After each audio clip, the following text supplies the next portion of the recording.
Hi, this is Matt from tracyandmatt.co.uk, and here, courtesy of our friends over at Orange, obviously here as you can see, we have the Samsung Omnia Pro B7330, which is one of the newer Windows mobile devices, and is one of the few, in actual fact at the moment, that has a fixed forward-facing QWERTY keyboard. So I'm going to just take a look at that and unbox that for you now. First of all, we have the user manual and an Orange welcome pack and guide.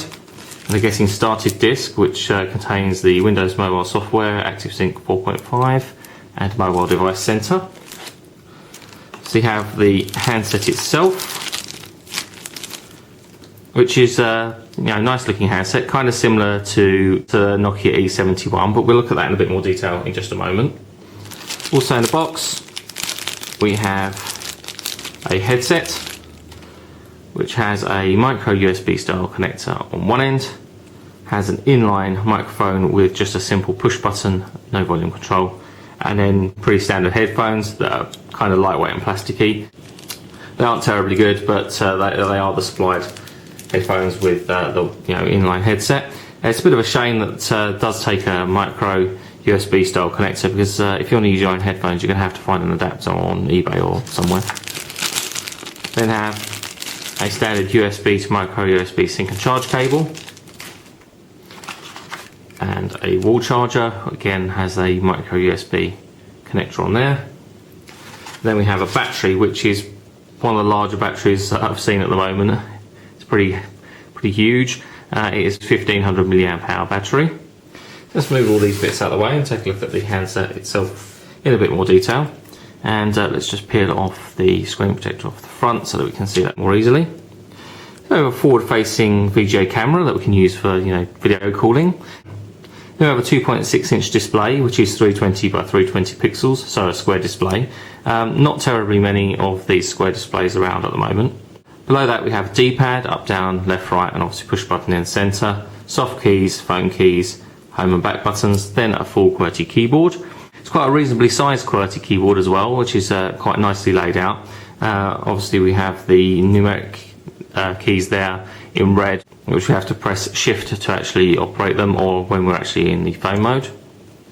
On the left hand side, have an up and down volume control rocker, then a cover over the micro USB sync, charge and headphone connector. Nothing really to see on the bottom apart from a hole, which is actually the microphone. On the right hand side we have a dedicated camera button and a cover over a micro SD memory card socket, which does support, according to spec, up to 16 gig micro SDHC memory cards. Have an eyelet here for connecting up a lanyard or a phone charm, and just on towards the back there we have loudspeaker grill, and onto the back itself we have a 3.2 megapixel autofocus camera. There isn't a flash, and there's no mirror for taking self-portraits, but the back's pretty shiny, so if you want to take a picture yourself you can probably manage it. Also there's a reasonably large loudspeaker right next to that. We pop the back off. Our SIM card goes in this space here. Obviously the battery pops in the large cavity on the back and pops in like so, and the back cover pops back on easily like that. So let's just power up.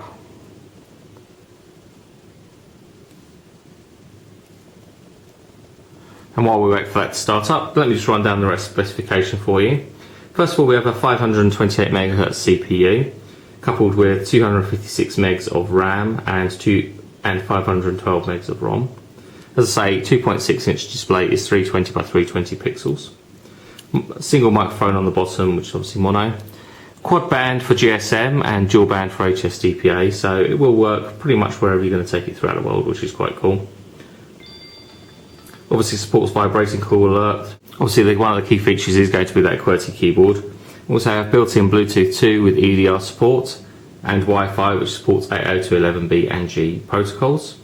Also has a built-in FM radio with RDS and GPS, so it is a quite attractive handset in terms of specification. As you can see, this Orange version has been customised by Orange, so there is an Orange Today screen with a pretty standard arrangement of icons. If you've seen some of the other Orange handsets, you'll know that this is pretty common. So you can write messages, you can go write email, internet search. We can also go left and right on each of these tabs to open up the different features. Orange maps pre-installed, orange widgets, orange search, alarm, different ring profiles, which is quite good, different calendar. We can go into the calendar, or we can create a new appointment, voicemail and so on. We can actually disable this if we want to. We can go into the standard start menu, and we have all of our applications listed out here, settings and so forth, and we could go into settings and we can change the display and the home screen.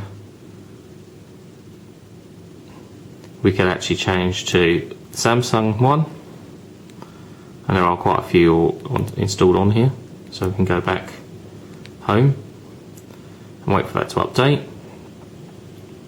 And we've actually changed that to the animated Samsung home screen. So there are a variety of home screen effects that we can actually change that to, which is quite good. As you will have probably noticed, this is Windows Mobile 6.5. Windows Mobile 6.5 standard doesn't look radically different from Windows Mobile 6.1, certainly not as different as the professional version does on the touchscreen display devices, but obviously there are added benefits of Windows Mobile 6.5. So we'll be doing a full review of the Samsung Omnia Pro B7330 over the next couple of weeks. We're going to probably compare this to the HTC Snap and some of the other forward-facing QWERTY keyboarded devices. The review will be online on tracyandmatt.co.uk over the next couple of weeks. And if you're a fan of the unboxing videos, check out the others that we have on unboxings.com.